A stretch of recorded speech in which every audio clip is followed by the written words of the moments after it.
Can you hear me? Just checking the audio if everyone can hear me. Okay, perfect. So let's start. If someone will join, I will let them into the conference. I guess it's a bit hard to find the perfect timing because all of us are in different time zone. But once again, this presentation will be available in the official website, so you can see it again after the recording of the presentation. My name is Alia, and I am responsible for international PhD student admission. And today I will tell you about how to apply for a PhD at the Ural Federal Universities, which opportunities you have, which scholarship you can apply for, and all useful information and tips. So let me share you the presentation.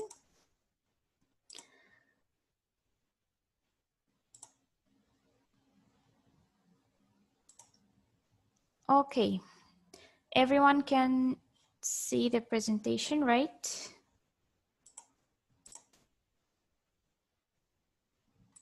Just to make sure if everyone can see it. Okay, perfect. So let's start.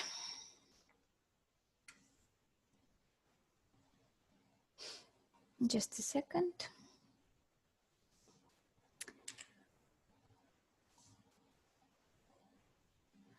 So first, what is a PhD in Russia? The PhD in Russia is the equivalent of PhD in any other country, but it's called aspirantura here.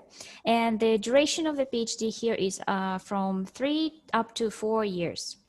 But there is one interesting detail about PhD in Russia is that when you finish your education, when you get your diploma, you do not automatically get the candidate rank. And in order to get a candidate of science, you have to defend your thesis or your research project. Only after that you can get the academic rank candidate of science. This is one interesting detail about PhD in Russia. Which admission options you have here? First, of course, paying tuition fees, then Open Doors, Olympiad, and Russian Federation government scholarship. I will tell you about each of them, but we will start from enrollment process. Regardless on how you apply to the PhD, either it's a paying fee basis or getting a scholarship, the enrollment process consists of 2 main steps. It's enrollment itself, so getting a scholarship or taking exams for fee paying basis, and also selection of the research supervisor.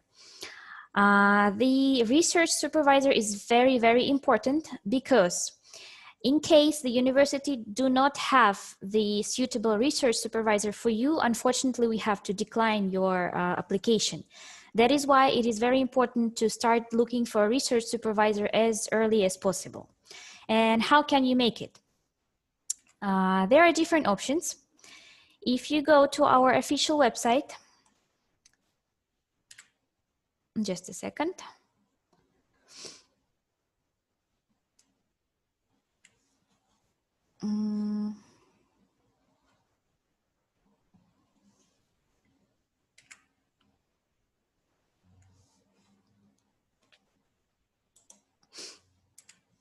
Okay, if you go to our official website, which you can find simply by putting to the Google doctoral programs in Russia at Ural Federal University, here on the corner you can find how to find a perfect research supervisor. If you push there, you will get this page, and there are 2 main options how you can find the research supervisor. First is checking our brochures. It is a special book that include all professors who are willing to take PhD students. Here is an example to psychological sciences. So the book will look like that. You will have a picture of the professor, his contacts, his name, his rank, as well as his research goal, aspects that he studies, and the research highlights.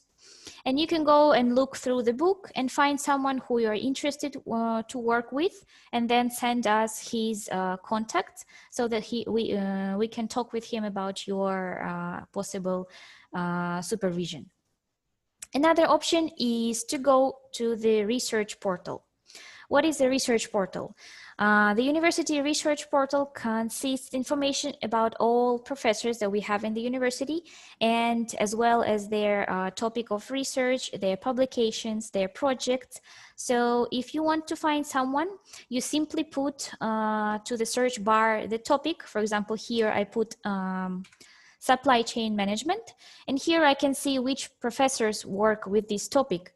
And I can go to the professor's page and see his publications, his projects, with whom he have been working. And again, I can find someone who can suit you. Okay. If you have any questions, you can write them in the chat so that I can see them and stop and talk. Okay. So the next one.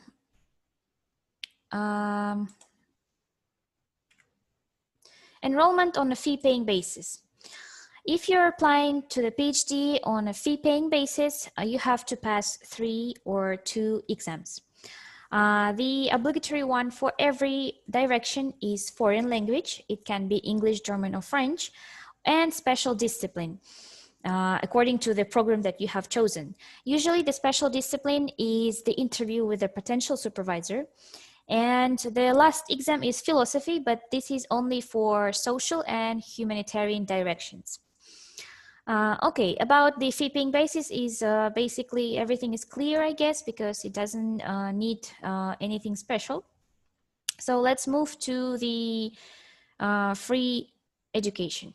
First that I want to talk about is the Olympiad.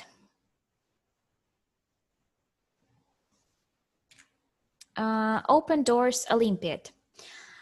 This Olympiad gave you the right to study for free in any university in Russia in case you win. But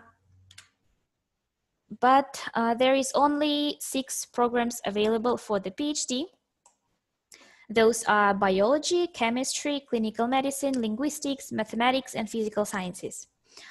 How you apply for the Olympiad? First, you fill in the portfolio. Please pay attention that the deadline is 10 of December. Then the commission check the portfolio if for the subject that you have all the necessary documents, the diplomas, the passport, and so on. If everything is okay, you pass to the second round. And second round is a test, which is problem-solving challenge. And then if you pass the second round, you go to the third round, which is the interview with potential research supervisor. Then if you pass the third round and if the research supervisor you have chosen agrees to take you, then you get to the competition among other PhD students, and then they choose the winner. And this way you get the scholarship. Again, the deadline for 2020 is 10 of December. Okay, and the next one is the scholarship of Russian government. Just a second.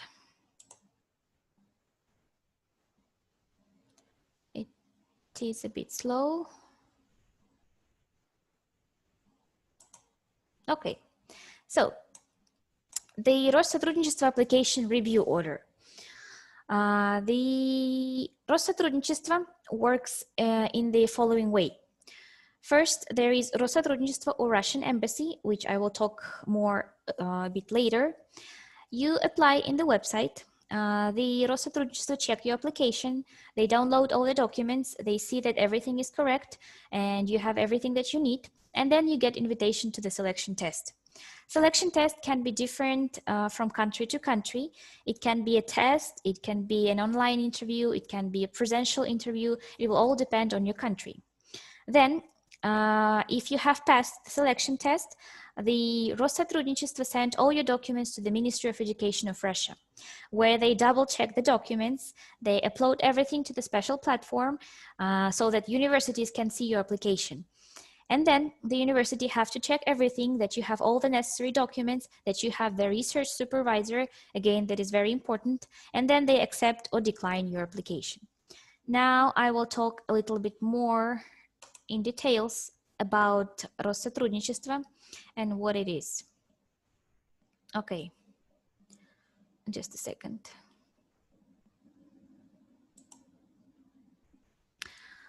Why you need to contact your representative of Rosatrudничества in your country? First is to know how many budget places are there and which are the available programs, because it will depend much on your country, as well as specify application deadlines and selection conditions.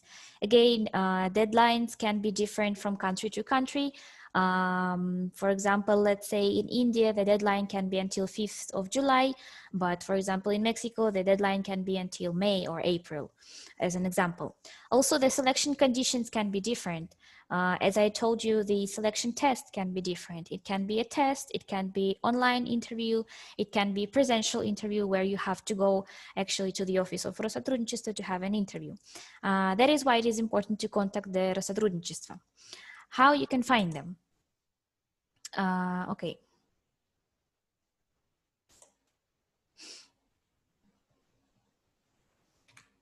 So, first is the representative office of Rosatrudничества in your country. If there is no such, it is representative of Rosatrudничества at the embassy of the Russian Federation. And if you don't have that, this is the embassy of Russian Federation. So in case you want to apply for this scholarship, you have to contact any of these three entities, depending on if they are in your country or not.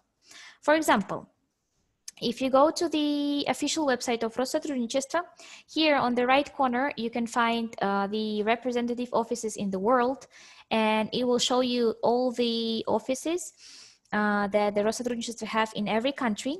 And if there is no your country, it means that there is no representative of Rosatrudничества, and it means that you have to contact the embassy of Russian Federation directly. Here, let's say I put India as an example.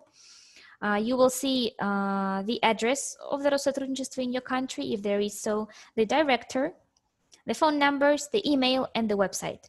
And all information will be posted in their websites, the deadlines, the important information about documents, and you can always take a look in the website when they open the application, because again, the application opening also varies from country to country.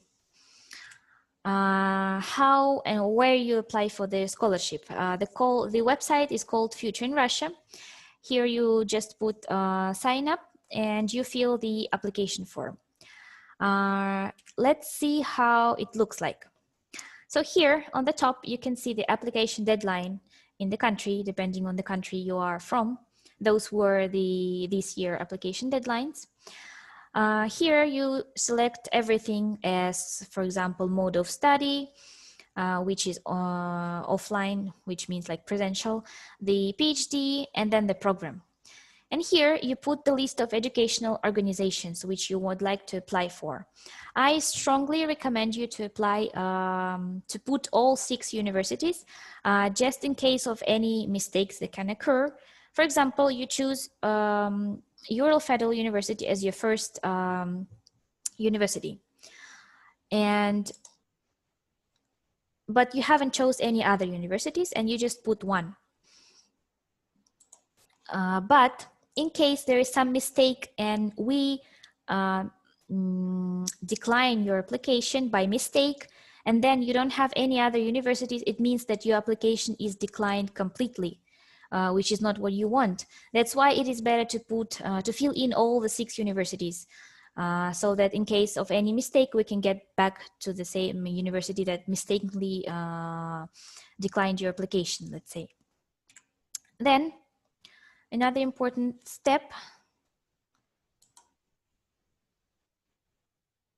just a second.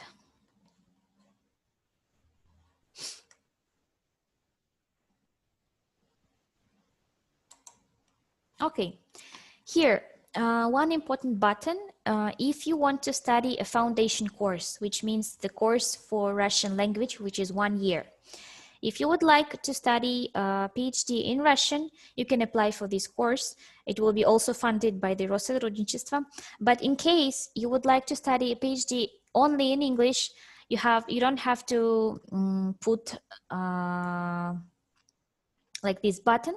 And it is very important because sometimes students forget to turn off this button and they get the scholarship with 1 year of Russian, even though they didn't want to study Russian.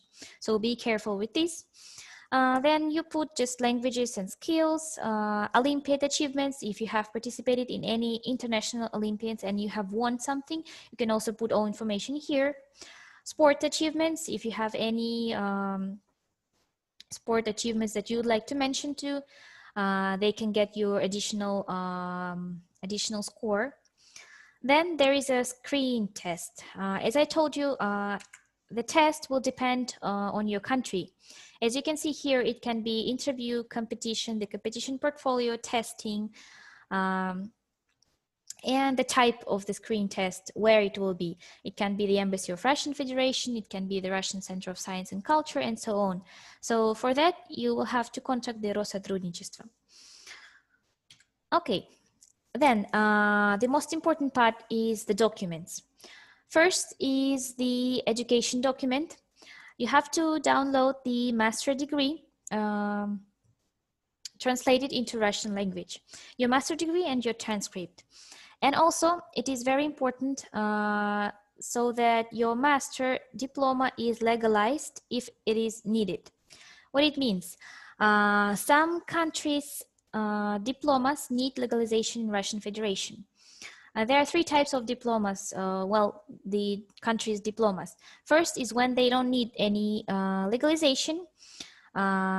These are those countries and some others that you can see in the website Study in Russia. There are some countries that need general legalization, which is made in the Embassy of Russian Federation, or simplified legalization, which is apostille. In case you know that your country needs legalization, it is better to start this process as early as possible because you will have to download the documents here. And it is very important that everything is done correctly, that you have the translation into Russian and the legalization. But be careful that the legalization will depend not on your citizenship, but on the place where your diploma was issued. For example, as you can see, China doesn't need any legalization, but if you're a Chinese citizen and you finished your master in, let's say, France, but France needs legalization, it means that you will have to make legalization because your diploma was issued in France. Okay. The next document is, of course, your passport with translation into the Russian language. And notice that your passport should be 19 months valid after you enter the Russian Federation. Otherwise, you will have to change it and to make a new passport. Okay. And other documents. Here is the document confirming the status of compatriot. Is usually for the countries like Tajikistan, Kazakhstan, Kyrgyzstan. But if you are a compatriot that is currently living abroad, you can also upload this document to the website. The document confirming knowledge of the Russian language. Let's say you have already studied Russian language and you have the certificate, you can also upload it here. Then the medical certificate. It's also important to put the general medical certificate that you're healthy. And I forgot to show you here the certificate of the absence of HIV, which is also necessary. Then the most important thing is also a research paper in Russian or English language, depending on which program you're applying for, on Russian or on English. It is also very important in case you would like to find a research supervisor, you need to have a good quality research paper with your background, what you have studied before on your bachelor, on your master, your plans for future study in the PhD, which topics you would like to study on your PhD. Maybe you already have some kind of projects going on. It will be nice to put everything in this research paper. List of publications, which is also very important. If you have any publications, especially if they are in the highly ranked journals, it is also nice to put the list of publications here in the website. And if it is possible, to put the text of the publications as well, so that the commission doesn't need to search for them and they already will have a text of the publication from the journal. Other documents. here there is a section for other documents. Other documents are, for example, the acceptance letter from the university. Let's say you contacted us and we have found your research supervisor and everything is good. So we can write you the acceptance letter that we would like to accept you in our PhD, that you already have a research supervisor and you have already discussed the topic. That will be very important for your application because if I'm not mistaken, it gives you 10 or 30 additional points to your application if you have a confirmation letter from the university you apply for. But that is the paper only for the first university in your priority list. Okay. Then the third step is the downloading the application and filling the information. This application just contains all the same information, your personal data, the program that you would like to apply, if you have any achievements, as well as you have to fill your personal information in the website. Well, there is just usual basic information about your personal information, about your permanent addresses, contacts, the passport information, the education information, and so on. Okay, so yes, I guess that's all. If you have questions right now, you can ask them in the chat or you can turn on the microphone and ask me all the questions and I will, okay, I will check the chat. Yes, the question, what if our master degree complete in June or July, can you still apply? Yes, you can still apply for the PhD program. In that case, we will need you to prepare a special paper stating that you are currently finishing your master in your university and you will finish it on the, let's say, 20th of July. So that we know that you are actually studying the master right now, and this paper will serve us as your master degree diploma for a while until you will actually get it. And you can also download the same paper to the Rosatrudnichestvo website.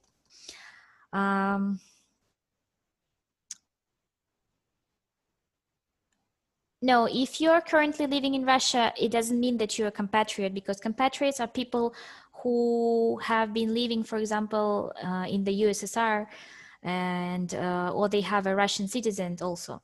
But I guess it doesn't apply for you.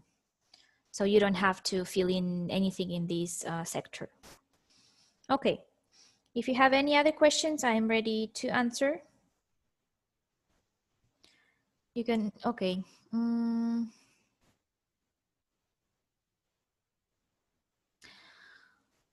You can do both. You can send us the names of the research supervisors that you have chosen, but at the same time, you can write them yourself, proposing the topic that you would like to study and asking if they can actually take you to be a research supervisor. Just sometimes some professors might take a long time to answer you, and in that case, we can faster this process to make it easier for you. And okay, the presentation will end in 10 minutes.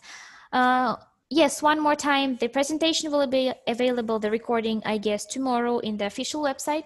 I am going to send you the link to the official website where the program, where you can find all information, and you can find the recording of the meeting. Okay, here it is.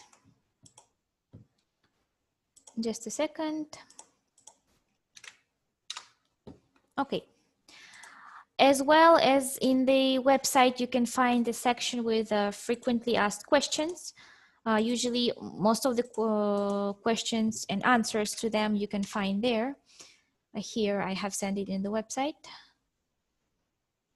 Okay, yes. And again, if you have any particular questions, if you have any particular situation that you would like to discuss, you can always write me to my email that I have sent in the beginning. I will repeat the information, or the WhatsApp or Telegram, but only in working hours. Okay, just a second. Here it is. And do you have any other questions? We have still like 9 minutes to go.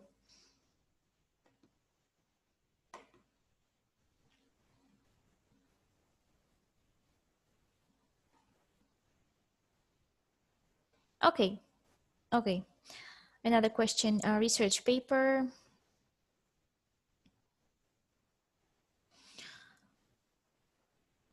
Yes, the research paper and the list of publications are different things. The list of publication only consists your publications and the name of journals where you publish the articles.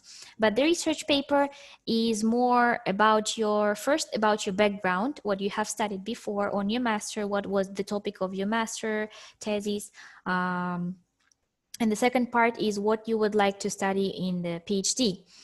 Maybe you have thought about some particular topics that you would like to study or fields that you would like to study, and you can put everything into this research paper. Maybe even if you have a plan for your research, of course not exactly plan, but like more like approximate plan that you would like to study, it will be nice to put in the research paper.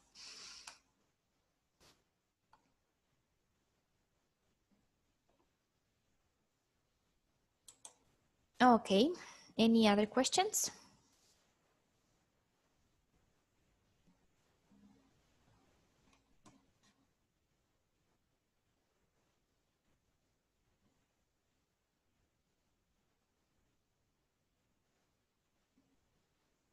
Okay, I guess there will be no more questions. And again, thank you everyone who joined the conference. Again, the recording will be available on the website, as well as you can write me to my email or to any other social media, and I will send you the presentation or any links that you would like to get and all the information necessary for the application. So again, thank you so much, and I hope I see you here soon. Goodbye. Goodbye.